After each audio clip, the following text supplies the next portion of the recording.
एक छोटे से गांव का नाम था भलुआ, जो चारों तरफ से घने जंगलों से घिरा हुआ था। गांव में लोग शांतिपूर्ण और खुशहाल जीवन व्यतीत करते थे, लेकिन गांव के बाहर का जंगल खतरनाक और डरावना माना जाता था। गांव के बुजुर्ग लोगों को कहना था कि उस जंगल में एक चुड़ैल रहती है जो रात के गांव की सीमा रेखा पर आकर घूमती रहती है।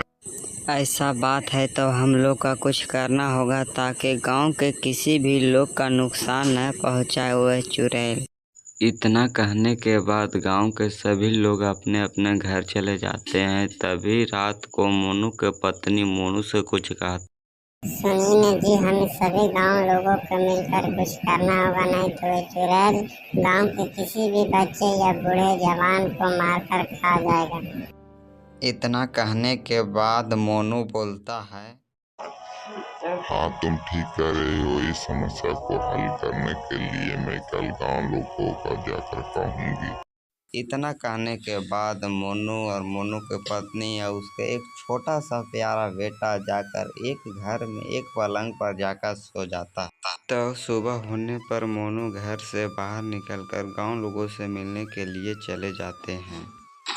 तब रास्ते में फोन से बात करते सोनू दिखाई देता है। तब वहाँ मोनू जाते हैं। तब सोनू मोनू से सवाल करने लगते हैं, इधर कहाँ जा रहे हो मोनू?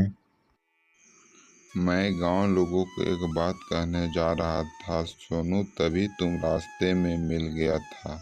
कौन सी बात है मोनू?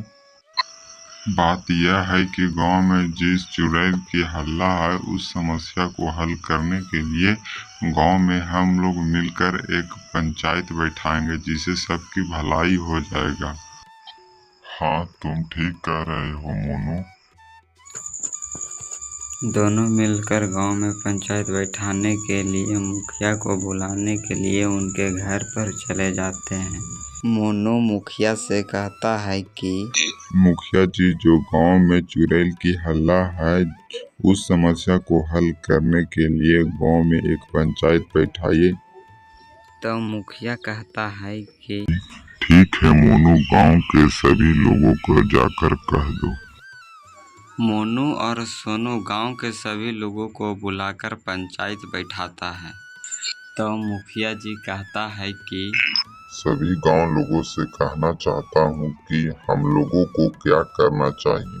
तब गांव के एक बूढ़ी औरत बोलती है, मुखिया जी, हमें गांव की रक्षा के लिए एक निडर साहस व्यक्ति को चुने, जो गांव की सीमा रेखा पर जाकर देखे कि चुड़ैल सच में है कि नहीं। तब मुखिया जी कहता है, हाँ, तुम ठीक कह रहे हो दादी माँ। इतना कहते ही गांव का एक निडर व्यक्ति सोहन बोलता है कि ठीक है मुखिया जी, मैं गांव की सीमा रेखा पर जाकर देखूंगा। ठीक है सोहन, आज रात के जाकर देखना तुम। सोहन गांव के सभी लोगों को सोने के बाद रात को अपने घर से गांव की सीमा रेखा के तरफ बढ़ने लगते हैं। धीरे धीरे गांव की सीमा रेखा तक पहुंचकर रुक जाता है। तभी एक आवाज आता है, हा हा हा हा हा, कौन हो तुम? इतना रात को गांव की सीमा रेखा पर क्या करने आए हो? इतना कहने पर सोहन इधर उधर देखकर चौंकने लगते हैं। तभी अचानक गांव की सीमा रेखा पर के चुड़ैल उसके चारों ओर घूमने लगते हैं। तभी सोहन कहते हैं, तुम कौन हो? मुझसे तुम क्या चाहते हो? 100 साल पहले तुम्हारे गांव के लोग मेरी बहन को इस जंगल में मार के फेंक दिया था। तब मुझे पता चला, तभी से मैं गांव की सीमा रेखा पर रहने लगा। ऐसे तुम भाग जाओ, नहीं तो तुम्हें भी मार कर मैं खा जाऊंगी। इतना कहने पर सोहन डर के मारे 9 2 11 हो जाता है और भागते भागते वो अपने घर चले जाते हैं। तब सुबह में सोहन सारी बात गांव के मुखिया के घर जाकर कहता है, मुखिया जी, सच में गांव की सीमा रेखा पर चुड़ैल रहती है। मैं नहीं भागता तो मुझे भी चुड़ैल खा जाती। अब हमें क्या करना चाहिए? मुझे लगता है गांव के 2 4 व्यक्ति मिलकर बाबा के पास जाना चाहिए। गांव के मोनू, सोनू, सोहन एवं मुखिया जी मिलकर बाबा के पास जाने लगते हैं। धीरे धीरे बाबा के पास पहुंच जाते हैं। मुखिया जी कहते है बाबा, हम लोग के गांव के सीमा रेखा पर चुड़ैल रहती है, उसे भगा दीजिए, नहीं तो उसे अंत कर दीजिए बाबा। ठीक है, चलो तुम लोगों के गांव चलते हैं।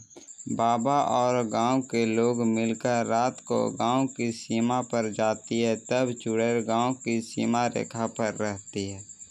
तो बाबा चुड़ैल से कहता है, ये चुड़ैल, इस गांव को सीमा को छोड़कर कहीं तुम भाग जाओ, नहीं तो मैं तुम्हें अंत कर दूंगी। मैं तुमको धमकी से नहीं डरने वाला हूँ बाबा। नहीं भागोगे चुड़ैल तो ई लो। तो बाबा चुड़ैल की अंत कर और पहले की जैसा लोग अपना जीवन व्यतीत करने लगता है।